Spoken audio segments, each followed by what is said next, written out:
Shalom, selamat pagi Bapak Ibu Saudara semua. Senang sekali saya dapat menyapa Anda. Dan pagi hari ini kita akan bersama-sama dengan keluarga kita di rumah masing-masing untuk mengikuti ibadah kenaikan Tuhan Yesus Kristus. Saya himbau kepada kita semua untuk dapat mengikuti ibadah ini dengan sikap hormat. Karena kita akan bersama-sama memuji, menyembah Dia, Sang Raja di atas segala raja. Kami juga menginfokan kepada Bapak Ibu semua, apabila membutuhkan pelayanan gereja selama libur lebaran, Bapak Ibu bisa menghubungi sekretariat masing-masing gereja. Dan kita akan bertemu kembali dalam ibadah onsite pada hari Minggu di kota kita masing-masing. Kami juga menyediakan QR Code dan rekening persembahan masing-masing gereja bagi Bapak Ibu Saudara yang ingin memberikan persembahan secara online. Atau Bapak Ibu semua dapat menyerahkan persembahan pada saat ibadah onsite pada hari Minggu dengan memasukkan ke amplop dan dimasukkan dalam kotak persembahan. Mari sebelum kita memulai ibadah kita pada pagi hari ini, saya mengajak kita semua untuk berdoa. Bapa, kami bersyukur untuk kebaikan Tuhan. Kami bersyukur untuk anugerah Tuhan yang tidak pernah habis boleh kami rasakan hingga saat ini. Kalau kami boleh ada semua karena kebaikan Tuhan. Kami menikmati perlindungan-Mu, kami menikmati penyediaan-Mu, bahkan kami menikmati berkat-berkat Tuhan yang tidak pernah habis dalam kehidupan kami. Pagi hari ini kami datang ke hadirat-Mu, kami merayakan kenaikan Tuhan Yesus ke surga. Kami percaya itu membuktikan Engkau Tuhan yang berdaulat atas surga dan bumi ini. Kami bersyukur kami punya Allah yang sungguh dahsyat dalam setiap kehidupan kami. Engkau Tuhan yang turut campur dalam setiap langkah kehidupan kami. Kami bersyukur pagi hari ini Tuhan, kami mau menaikkan setiap pujian penyembahan kami. Biar semuanya ini boleh menyenangkan hati-Mu. Biar semuanya ini boleh berkenan di hati-Mu Tuhan. Terima kasih Bapa yang memimpin jalannya ibadah ini dari awal pertengahan hingga akhirnya. Dan kami percaya lawatan kuasa Tuhan boleh dinyatakan di tempat kami masing-masing, di rumah kami masing-masing, di keluarga kami masing-masing. Terimalah setiap pujian penyembahan kami, biar hanya Engkau yang kami senangkan. Di dalam nama Tuhan Yesus, kami siap memuji menyembah Engkau. Semua yang siap memuji menyembah Tuhan bersama-sama kita katakan, amin. Selamat beribadah, Tuhan Yesus memberkati kita semua.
Sebab Engkau kebenaranku, padamu ku percaya.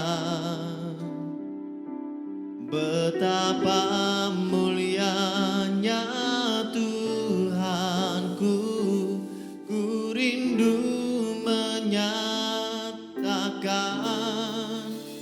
Tinggikan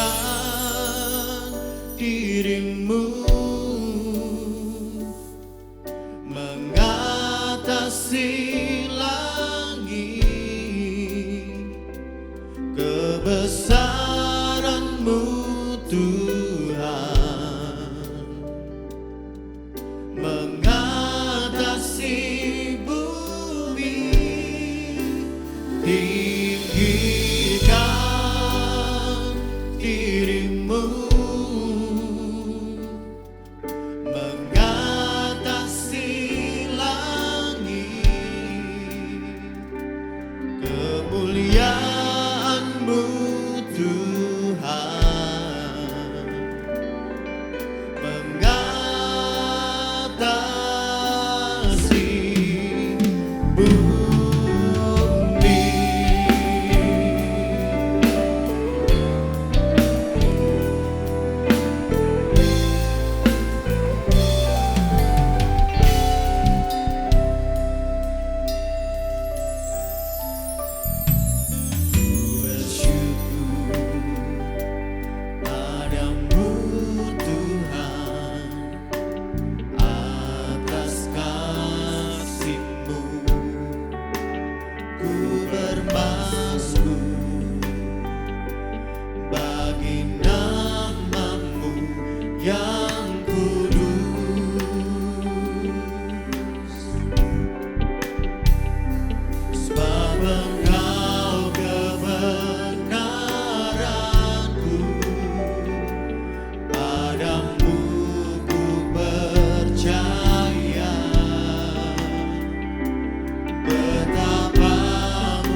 hebat Allah kita.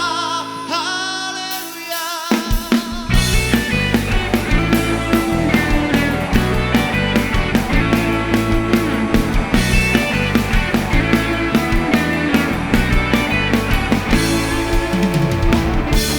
Berkuasa di bumi di surga,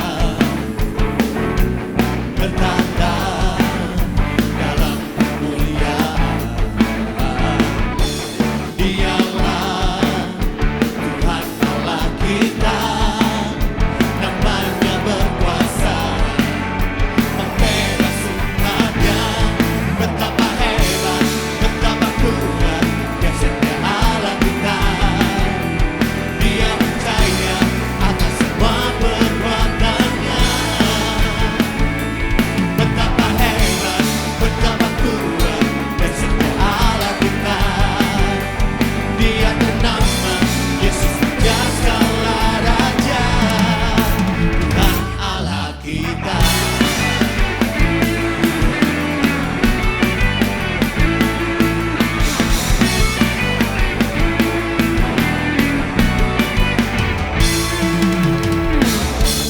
Berkuasa di bumi di surga,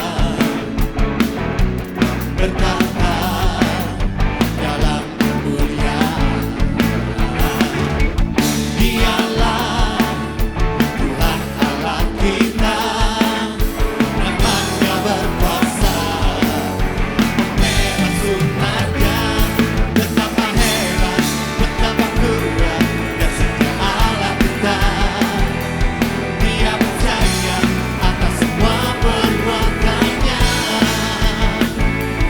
Betapa hebat, betapa kuat, dahsyatnya Allah kita.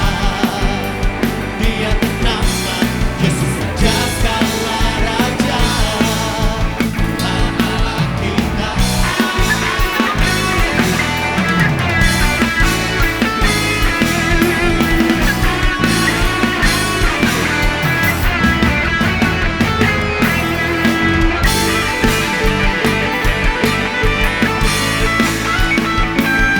Betapa hebat, betapa kuat, dahsyatnya Allah kita. Dia berjaya atas semua perbuatannya. Oh, betapa hebat, betapa kuat, dahsyatnya Allah kita. Dia bernama Yesus, Raja segala raja. Betapa hebat, betapa kuat, dahsyatnya Allah kita. Dia berjaya atas semua perbuatannya. Oh, oh, betapa hebat, betapa kuat, dahsyatnya Allah kita. Dia bernama Yesus, Raja segala raja, Tuhan Allah kita.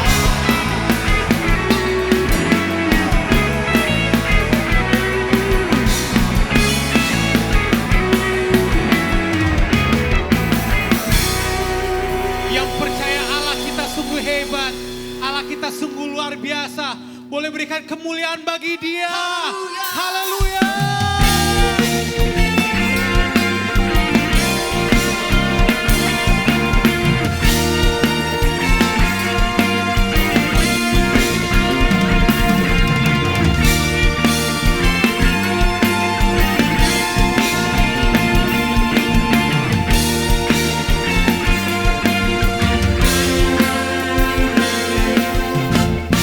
Diberi kuasa, Raja mulia.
percaya Allah kita sungguh luar biasa, boleh lambaikan tangan. Haleluya.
Bait kudusnya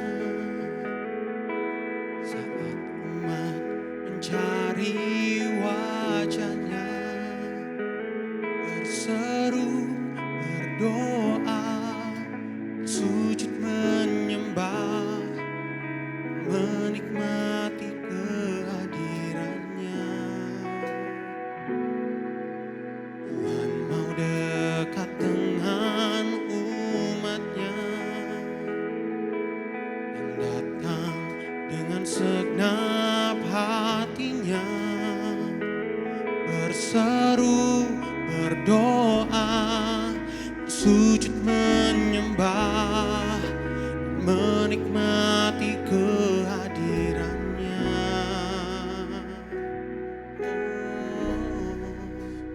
Hadiratmu memenuhiku, hadirat kudusmu penuhi baitmu, dan ku tersungkur menyembahmu, yang ku nampak hanya kemuliaanmu.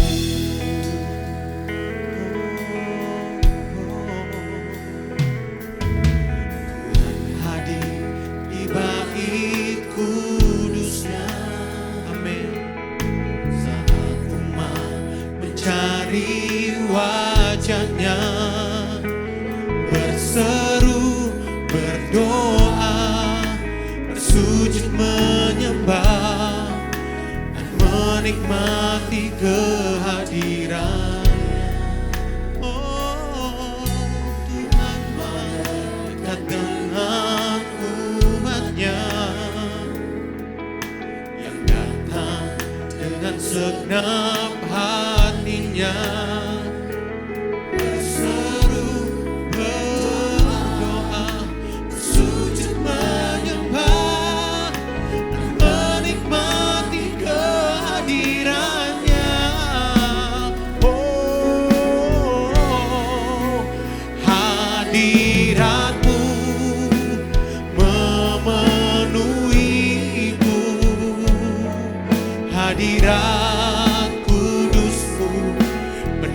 bait-Mu, dan ku tersungkur menyembah-Mu. Yang ku nampak hanya kemuliaan-Mu. Hadirat-Mu memenuhiku, hadirat kudus-Mu penuhi bait-Mu, dan ku tersungkur menyembah-Mu. Yang ku nampak hanya kemuliaan-Mu.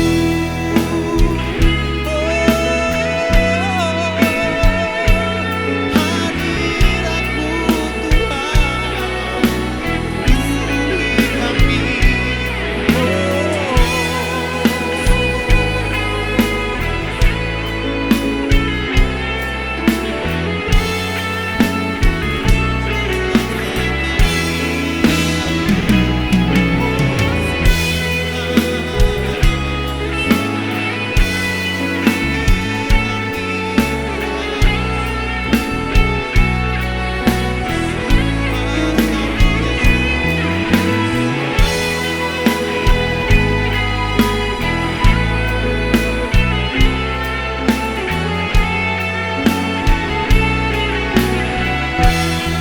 Mari kita nyanyikan bersama-sama. Hadirat-Mu memenuhiku, hadirat kudus-Mu penuhi bait-Mu, dan ku tersungkur menyembah-Mu. Yang ku nampak hanya kemuliaan-Mu. Hadirat-Mu memenuhiku, hadirat-Mu penuhi bait-Mu, dan ku tersungkur menyembah-Mu. Yang ku nampak hanya kemuliaan-Mu, dan ku tersungkur menyembah-Mu. Yang ku nampak hanya kemuliaan-Mu, dan ku tersungkur menyembah-Mu.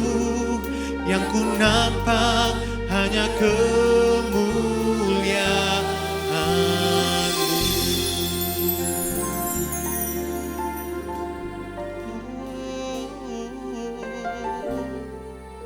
Hadirat-Mu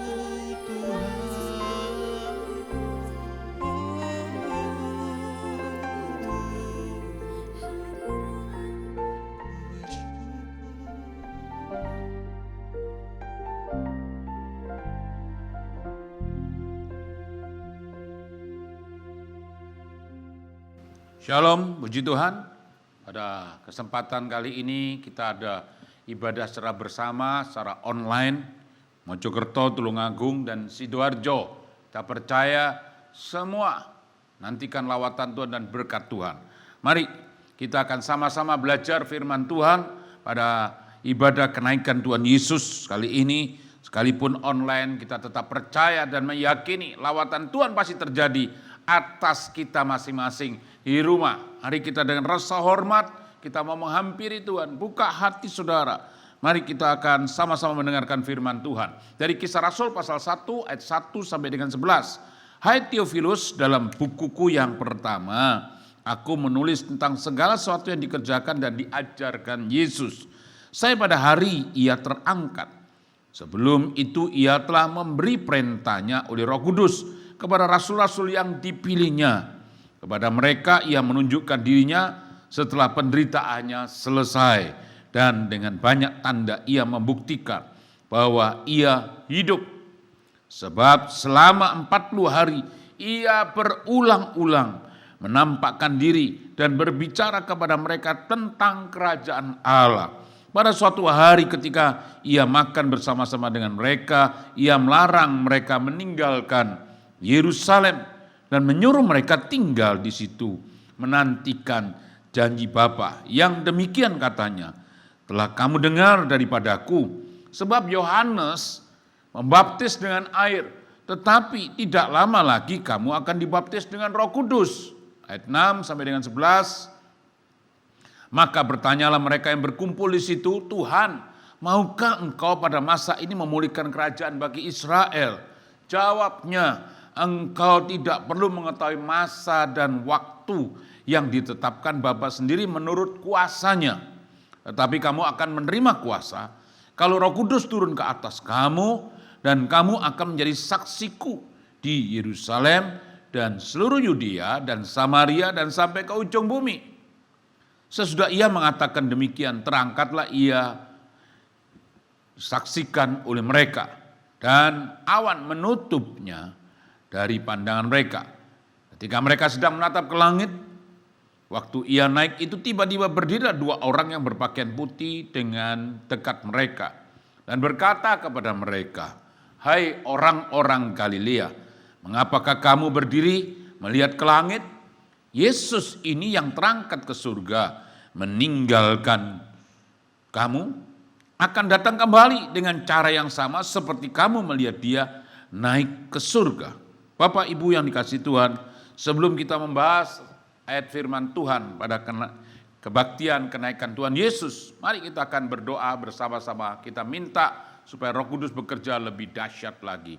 Bapa Surgawi, kami ucap syukur setiap benih perkataan firman Allah yang telah kami baca, kami dengar. Pada kesempatan kali ini kami serahkan dalam pimpinan, dalam pengungkapan, penyingkapan rahasia Allah oleh kuat kuasa Roh Kudus. Memberkati setiap kami. Kami membuka hati dan diri kami dengan rasa hormat. Kami datang kepada Tuhan. Sekalipun kami hari ini sedang ada di rumah kami masing-masing, kami tetap percaya lawatan Tuhan kami rindukan terjadi atas kami dalam ibadah kenaikan Tuhan Yesus hari ini. Kami membuka hati, kami membuka diri kami untuk firman-Mu. Urapi hamba-Mu, jadikan saluran berkat pada kesempatan pagi hari ini. Kami tetap percaya Roh Kudus akan lawat kami, Roh Kudus akan tolong kami. Terima kasih Bapa Surgawi. Ucap syukur, segala puji hormat kami naikkan bagi kemuliaan nama Tuhan yang kami sembah dalam nama Tuhan kami Yesus Kristus. Haleluya. Amin. Puji Tuhan. Bapak Ibu yang dikasihi Tuhan, sebenarnya kenaikan Tuhan Yesus ini sebuah rangkaian berita. Mulai dari mana? Dimulai dari kematiannya sampai kebangkitannya. Dan selama 40 hari Yesus berulang-ulang menampakkan diri kepada banyak orang, murid-murid yang terutama. Yesus menampakkan diri supaya murid-murid menyadari dan memahami bahwa mereka sedang ikut Tuhan, percaya kepada Tuhan yang hidup. Sama seperti kita hari ini. Saudara duduk mendengarkan firman Allah. Saudara harus percaya bahwa Tuhan yang kita sembah itu Tuhan yang hidup. Kalau dia hidup, bisa mendengar apa yang menjadi jeritan hatimu. Kalau dia hidup, dia bisa mengulurkan tangan atas tangan saudara yang terulur kepada Tuhan. Pada kesempatan kali ini, kita percaya bahwa Tuhan akan bekerja dengan dahsyat. Kalau kelahirannya digenapi, kehidupan kematiannya digenapi, kebangkitannya digenapi. Sekarang naik ke surga. Kenapa dia harus naik ke surga? Karena memang dia bukan dari bumi ini, dia dari surga. Nah, lewat ini kita belajar hari ini. Karena ada sesuatu yang baru Tuhan akan nyatakan kepada kita. Di dalam kitab Wahyu. Kita akan lihat sama-sama Alkitab kita. Dalam kitab Wahyu pasal 21 ayat ke-5. Firman Tuhan berkata, ia yang duduk di atas tahta itu berkata, lihatlah, aku menjadikan segala sesuatu baru. Dan firman-Nya tuliskanlah karena segala perkataannya tepat dan benar. Ketika Yesus naik ke surga, dia berkata di sini, lihatlah aku menjadikan segala sesuatu baru. Sesuatu yang baru itu dirindukan oleh banyak orang. Baju baru, rumah baru, kendaraan baru, semuanya menjadi kerinduan kita. Tetapi hari ini saudara harus tahu, kalau sesuatu yang baru itu dirindukan oleh Tuhan. Demikian juga kita sebagai orang percaya, ada sesuatu yang baru. Makanya kita harus hari ini percaya kepada Dia. Karena Dia selalu memperbarui kita. Dia selalu memperbarui hidup saya dan saudara. Dia harus memperbarui gerejanya, memperbarui pelayanannya, cara pandang kita. Ini bagian yang pertama. Saya mau berbicara tentang new paradigma. Kenapa? Karena ini penting. Kita jadi orang percaya kalau dengan paradigma yang lama. Kita jadi salah memandang. Kekristenan bukan agama yang mati. Kekristenan di mana kita mengerti bahwa kita mengiring Yesus yang hidup. Bapak Ibu yang dikasihi Tuhan. Apa paradigma yang baru yang dimaksudkan oleh Tuhan? Bahwa kita harus memahami akan hal ini. Perhatikan di sini. Yang merah kepada yang merah tua. Ini kita sedang dibawa. Kalau pengertian saudara cuma bicara agamawi, kita harus bergeser pandangan yang baru. Kita harus menjadi orang rohani. Kalau pengertian kita yang pertama kepada simbol-simbol paradigma kita yang lama, sekarang kepada value, kepada nilai kehidupan. Kalau dulu pemimpin itu jadi bos, sekarang pemimpin harus jadi bapak, bisa menaungi banyak orang. Bapak itu kepingin anaknya lebih berhasil, lebih sukses, lebih dipakai Tuhan. Kalau dulu gerejanya dihitung berapa membership, hari ini gereja harus berhenti dari urusan keanggotaan. Gereja harus diarahkan kepada discipleship, itu bicara tentang pemuritan. Wah, sekarang sudah banyak orang bicara tentang pemuritan. Kalau dulu gereja hanya fokus kepada gedung, sekarang gereja harus fokus pada jiwa-jiwa. Kalau fokus kepada gedung itu disebut segregasi. Segregasi itu artinya seperti ini. Seperti bangunan yang sangat sakral gitu. Sehingga tidak bisa disentuh, dibuat apa saja yang lainnya. Cuma ibadah bahkan bisa menakutkan. Nah, tapi sekarang bergeser kepada penetrasi. Apa penetrasi? Penetrasi itu gereja sekarang hanya dibawa kepada masuk ke tengah-tengah. Marketplace ke tengah-tengah dunia, maka tidak usah heran. Gereja bisa ada di rumah makan, gereja bisa ada di mall, gereja bisa ada di rumah-rumah yang lain. Kenapa? Karena itu bicara penetrasi. Kalau dulu tidak boleh, itu harus tetap di sebuah tempat dan itu terus dikuduskan, disakralkan. Banyak sedikit orang yang memberhalakan gedung. Nah, Bapak Ibu yang dikasihi Tuhan, sekarang berbeda. Paradigma yang baru membawa saya dan saudara bahwa gereja yang benar adalah hidup saya dan hidup saudara. Maka yang terjadi segregasi di sini bergeser kepada penetrasi. Gereja masuk di tengah-tengah masyarakat sehingga gereja bisa diterima untuk menjadi berkat. Kalau dulu hanya diutamakan adalah birokrasi, hari ini para pelayan harus menjadi fasilitator. Kalau dulu gereja itu bicara tentang ownership, bicara tentang kepemilikan, hari ini kita bicara tentang stewardship, artinya pengelolaan. Kalau dulu muara hanya di gereja, kalau bicara pelayanan muaranya di gereja, pokoknya sudah aktif di gereja selesai. Tetapi hari ini muaranya di kota, bahkan sampai bangsa. Makanya saya katakan ini sebuah paradigma yang baru. Kita harus bisa tangkap hari ini. Kalau kita belum bisa tangkap, bagian-bagian kisah yang berikutnya sangat sulit bagi kita untuk mengaplikasikan tentang kenaikan Tuhan Yesus. Hari ini saya ingin ajak, coba catat baik-baik dan renungkan baik-baik. Kalau sudah masih ada di posisi yang merah sebelah kiri, harus bergeser. Paradigma yang baru itu bergeser kepada bagian yang kanan. Biar yang kanan itu mungkin belum seluruhnya kita bisa terima. Atau sebagian tidak masalah, tidak persoalan. Karena kita sedang dalam proses dalam paradigma yang baru. Kalau kita bisa nangkap dengan paradigma yang baru, saya percaya ada langkah yang berikutnya Tuhan akan lakukan dan kerjakan. Apa itu langkah yang berikut? Kita melihat di sini. Ayat ketiga tadi berkata, kepada mereka ia menunjukkan dirinya setelah penderitaannya selesai dan dengan banyak tanda. Ia membuktikan bahwa ia hidup. Selama 40 hari ia berulang-ulang menampakkan diri dan berbicara kepada mereka tentang apa? Kerajaan Allah. Bicara kerajaan Allah, itu bicara tentang berita yang baru, new message. Ada berita yang baru, berita kerajaan Allah. Kerajaan Allah bukan berita. Nah, ini sampai hari ini, berita ini kan masih belum bisa semua menangkap. Kalau paradigma yang baru, sekarang kita masuk dalam message yang baru. Kerajaan Allah menjadi message yang baru. Jadi semua harus ke sana. Kenapa saya katakan demikian? Kalau ini menjadi message yang baru. Karena Yesus selama 40 hari, dia berulang-ulang, bukan memberitakan agama, memberitakan tentang kerajaan Allah. Kerajaan Allah itu bicara tentang pemerintahan Allah. Nah, pemerintahan Allah itu harus ada mulai dari hidup kita, di rumah kita, di pelayanan kita, di profesi bisnis kita, bahkan sampai di gereja kita. Harus ada berita yang baru ini. Yesus datang ke dunia ini. Untuk apa? Untuk mendirikan kerajaan Allah.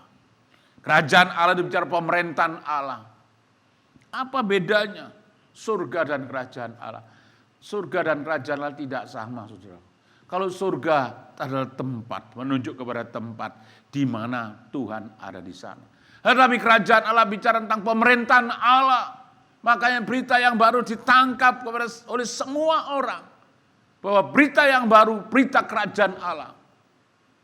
Makanya pertama kali khotbah Yesus berkata apa? Bertobatlah, kerajaan Allah sudah dekat. Terjemahan yang lain berkata, bertobatlah, kerajaan Allah ada padamu, di tanganmu. Karena kerajaan Allah harus dibawa kepada seluruh dunia ini. Untuk apa? Untuk kita praktekkan di dalam kehidupan kita sehari-hari. Pemerintahan kerajaan Allah harus ada dan tinggal dalam hidup saya dan saudara. Harus tinggal dan hidup dalam keluargamu. Harus tinggal dan hidup di dalam komunitasmu, di dalam gerejamu. Dan percayalah, kalau kita membawa berita yang baru, berita ini sangat dibutuhkan hari-hari ini. Kita dengar berita Tuhan datang, tapi apa yang dikatakan firman Allah. Dan Injil kerajaan ini akan diberitakan seluruh dunia menjadi kesaksian bagi semua bangsa. Sesudah itu barulah tiba kesudahannya. Perhatikan ini. Injil kerajaan ini akan diberitakan seluruh dunia. Makanya sebagai berita yang baru, saudara bisa menangkap ini. Ayo kita bawa ini. Jangan bawa berita agama.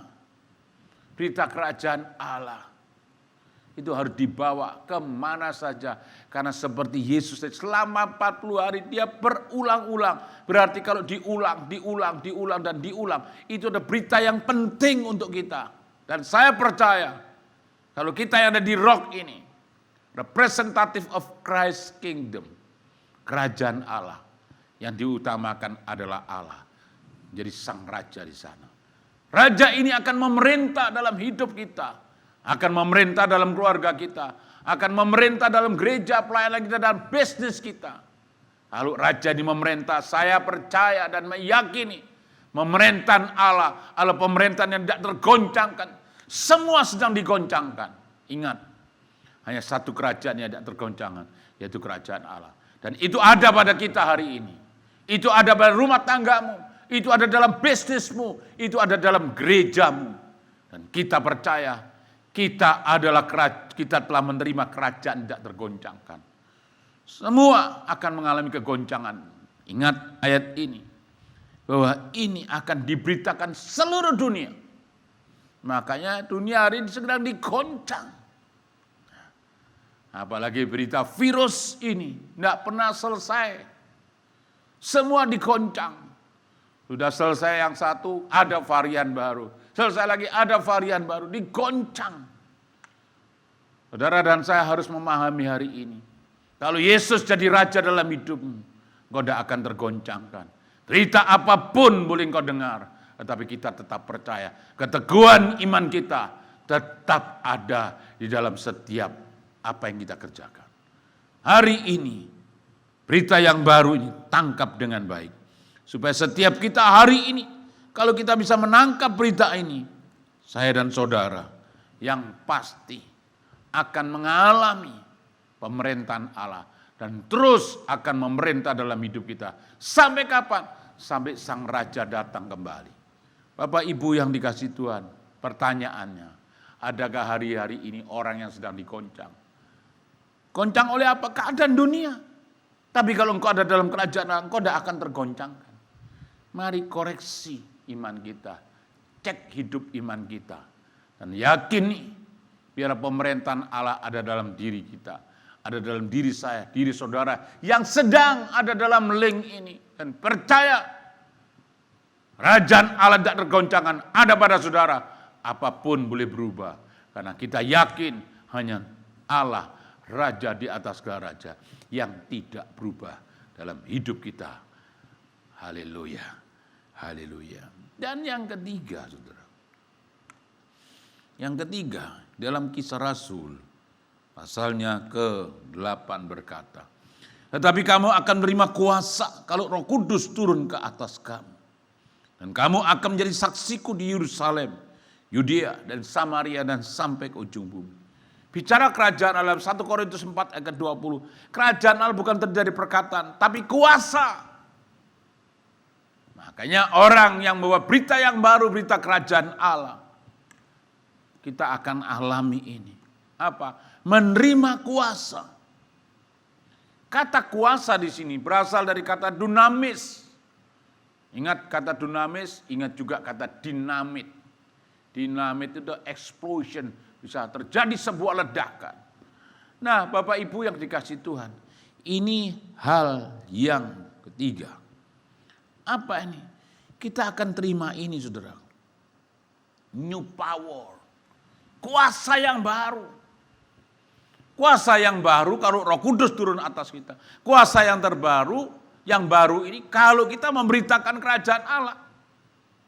Makanya kuasa ini harus kita terima.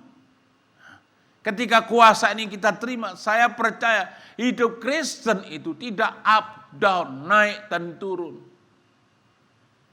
Kalau enak naik, kalau gak enak turun, itu mudi namanya.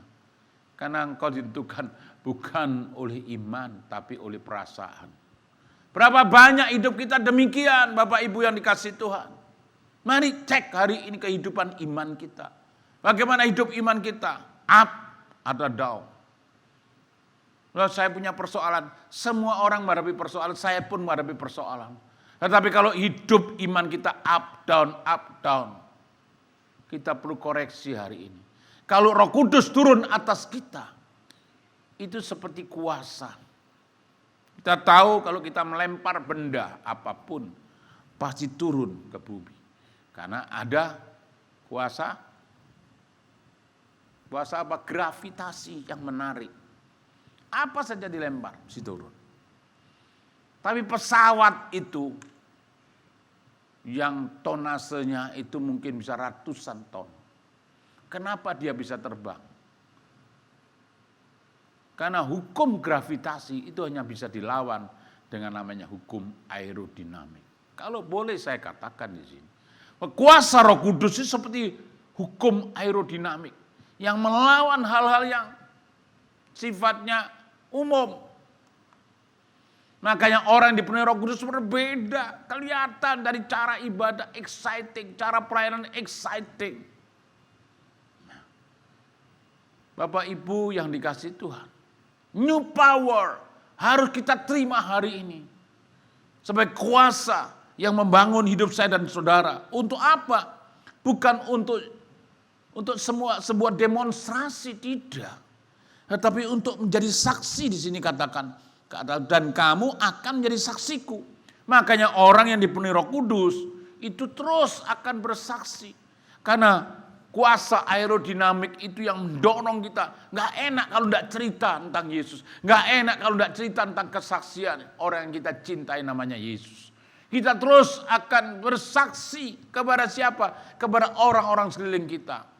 Makanya dikatakan tadi, mulai dari mana? Yerusalem, Yudea, Samaria sampai ke ujung bumi.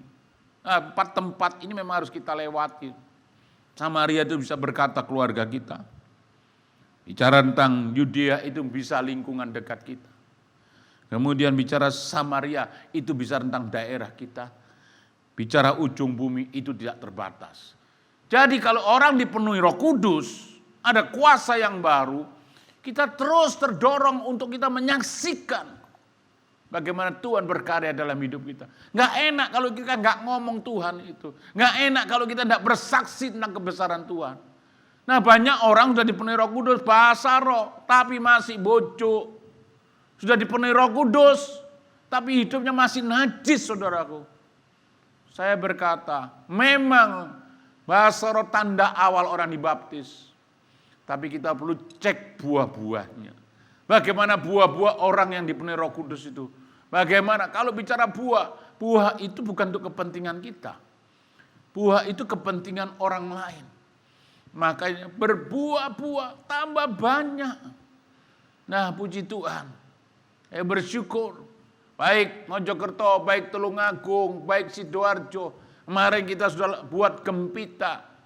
Hidup berbuah bisa dirasakan kehadiran gereja di mana saja. Bisa dirasakan oleh banyak orang. Mungkin mulai dari yang terkecil, di Sidoarjo masih 500. Tidak apa-apa, kerjakan terus dengan tekun. Mungkin Tulungagung masih bisa 1000, tidak masalah. Tapi buah itu bisa dirasakan kehadiran kita.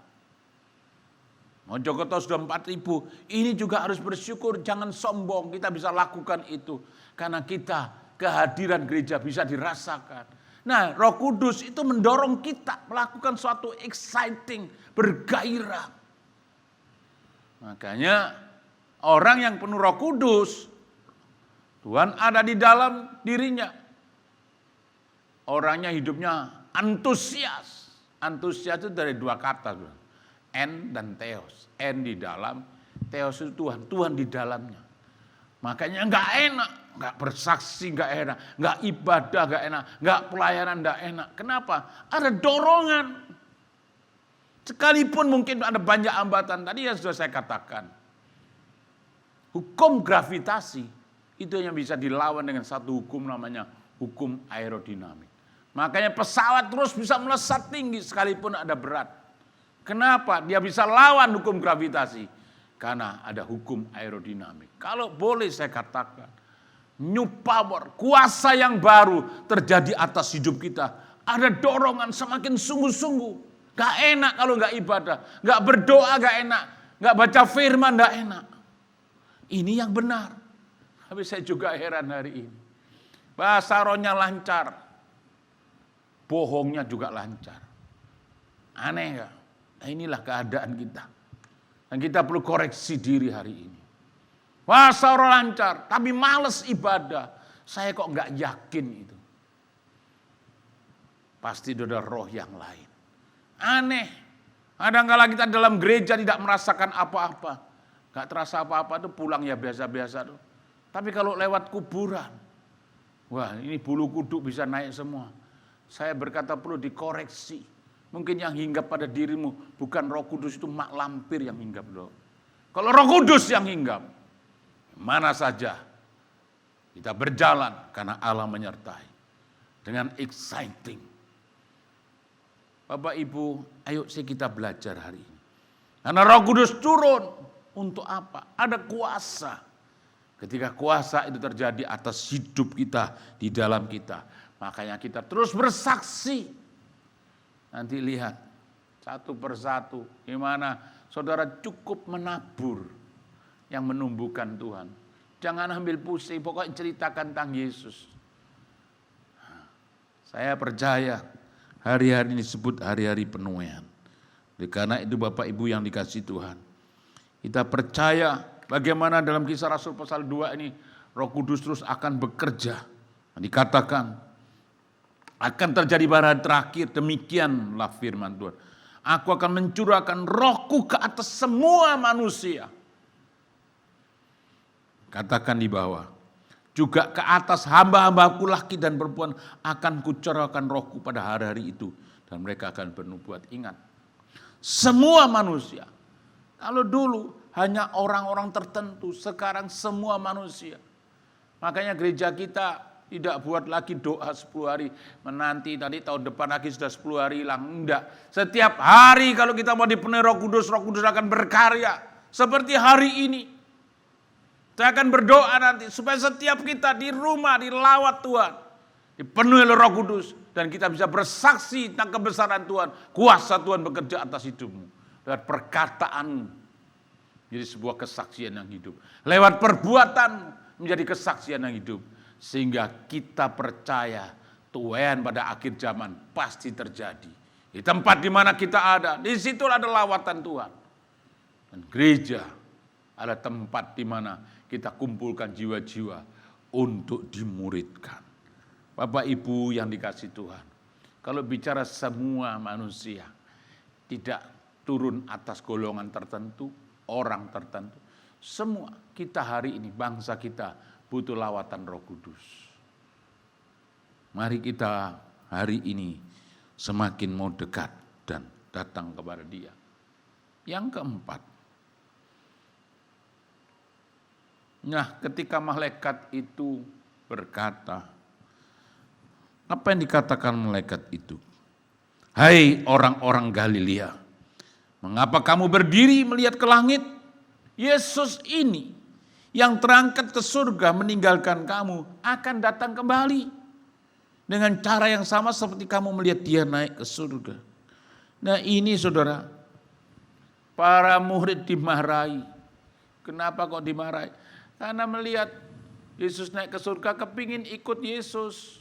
Sudah mau ke surga. Manusia diciptakan Tuhan bukan untuk di surga, untuk di bumi. Jangan keliru. Loh Pak nanti mati, iya nanti mati. Mau enggak hari ini mati? Enggak ada yang mau dong. Kalau enggak ada yang mau, kita masih ada kesempatan untuk di bumi ini. Ketika kita di bumi ini untuk apa? Nah ini sesuatu yang realitas yang baru.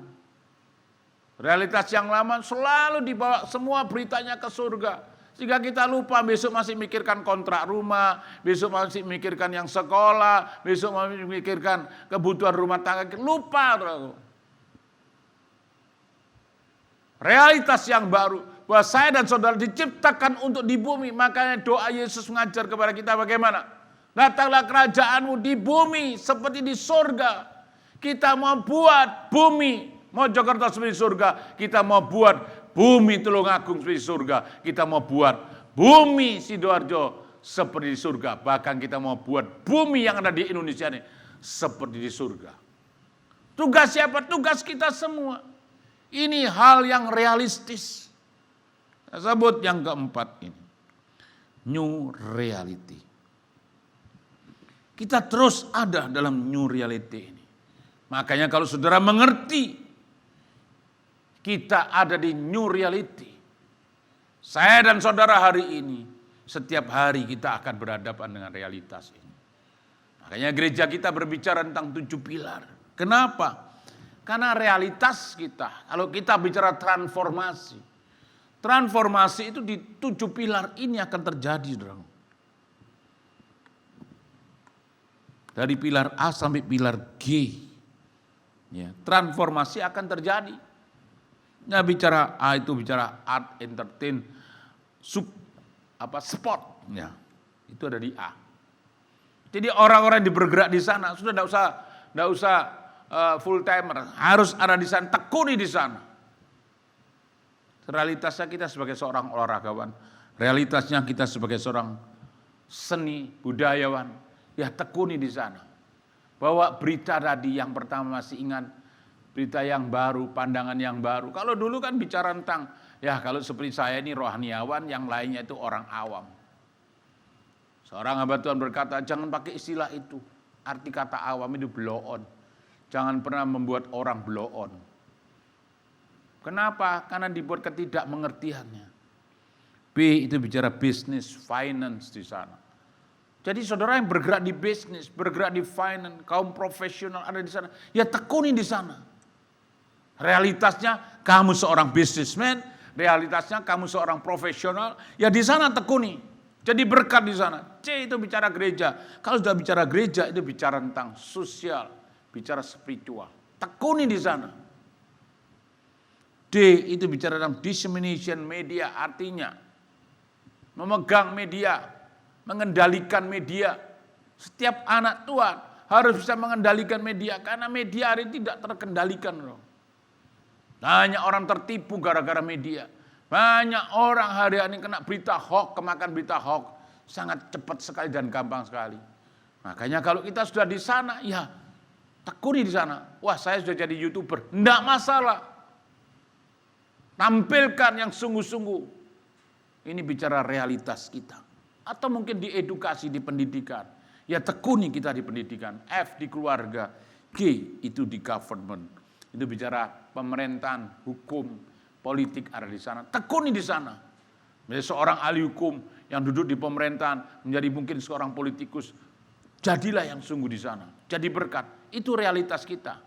Makanya bawa surga turun di 7 pilar ini. Dan kita percaya lawatan Tuhan pasti terjadi. Transformasi pasti terjadi. Dari A sampai G. Saya coba mengutip di sini. Family must undergird all culture mountain. Maksudnya apa Pak di sini? Maksudnya itu semua yang dasari keluarga. Gereja, bisnis, government, nomor 3. Nomor 4 bicara media, edukasi, art, entertain. Tapi yang paling bawah itu harus diperkuat keluarga. Karena dengan pandemi COVID-19, mulai 2019, 2020 masuk di Indonesia, sampai hari ini. Berapa banyak keluarga yang hari ini sedang mengalami titik kritis, saudara. Di ambang perceraian, di ambang kehancuran. Angka perceraian terus naik. Tetapi hari ini minta kuasa Roh Kudus bekerja. Dan kita percaya kenaikan Tuhan Yesus bukan sekedar menjadi kenaikan yang kita peringati sebagai agamawi. Tetapi mengingatkan kita, Dia dari surga harus kembali ke surga. Dan hari ini saya dan saudara ditetapkan menjadi makhluk surgawi yang tinggal di bumi untuk jadi berkat. Tuhan berkati kita hari ini. Kita percaya 4 hal tadi. Ayo kita sama-sama tekuni dalam berita ini. New paradigma, new message, new power, new reality. Mari kita sama-sama datang kepada Dia. Kita berdoa, kita minta kenaikan Tuhan. Bukan sekedar berita, tetapi betul-betul ada dan hidup di dalam kita. Bahwa Yesus perlu naik ke surga karena Dia bukan berasal dari bumi. Ya, berkat Tuhan turun atas kita semua hari ini. Semua pasti diberkati Tuhan. Puji Tuhan, kita akan berdoa untuk firman Allah yang sudah kita dengar. Kita percaya 4 hal tadi harus terjadi atas hidup kita, sehingga terjadi lawatan Tuhan. Kita meyakini pada kesempatan kali ini, baik itu paradigma yang baru, cara pandang yang baru harus terjadi atas hidup kita. Yang kedua tadi masih ingat, ada berita yang baru, berita kerajaan Allah. Kerajaan Allah bukan bicara tentang perkataan tapi kuasa. Yang ketiga, ada kuasa yang baru, kekuatan yang baru yang dikerjakan Roh Kudus di dalam diri saudara dan diri saya dan kita semua. Dan yang keempat, realitas yang baru. Karena kita menghadapi realitas yang baru hari ini, butuhkan kuasa Tuhan bekerja atas hidupmu. Kita percaya bahwa 7 pilar di mana kita ada, itu semua akan dilawat Tuhan, akan terjadi transformasi. Terima kasih Roh Kudus, terima kasih Bapak Surgawi. Hamba berdoa untuk setiap kami supaya mengalami lawatan Tuhan. Ketika kami mengerti tentang 4 berita tadi, sesuatu yang baru terjadi atas kami. Bila hari ini kami terus dibawa semakin cinta dan takut Tuhan. Lalu sebentar kami juga mau memberikan persembahan. Kami tetap percaya biar persembahan yang kami berikan ini untuk tanda cinta kasih kami kepada Tuhan. Tuhan akan lipat gandakan setiap taburan kami. Supaya lewat hidup kami, nama Tuhan dipermuliakan. Lewat taburan kami, kerajaan Allah semakin diperluas, diperlebar di bumi ini. Dan kami percaya, kalau kami menabur, pasti kami juga menuai. Terima kasih Bapak Surgawi. Sebentar kita akan mengakhiri ibadah ini. Mari kita angkat kedua tangan kita. Terimalah segala berkat surgawi yang turun atasmu, dimanapun kau berada hari ini. Tuhan sudah melawat engkau. Tuhan sudah memberkati kita. Tuhan juga akan bekerja dan berkarya dalam hidup kita. Terimalah segala berkat surgawi yang turun atasmu dan diberikan dalam nama Bapa, cinta kasih Putra yang tunggal Yesus Kristus, penyertaan dan persekutuan bersama dengan Roh Kudus dari hari ini sepanjang hari sampai Maranatha. Semua yang percaya dan diberkati berkata amin. Tuhan berkati kita. Sampai jumpa kembali.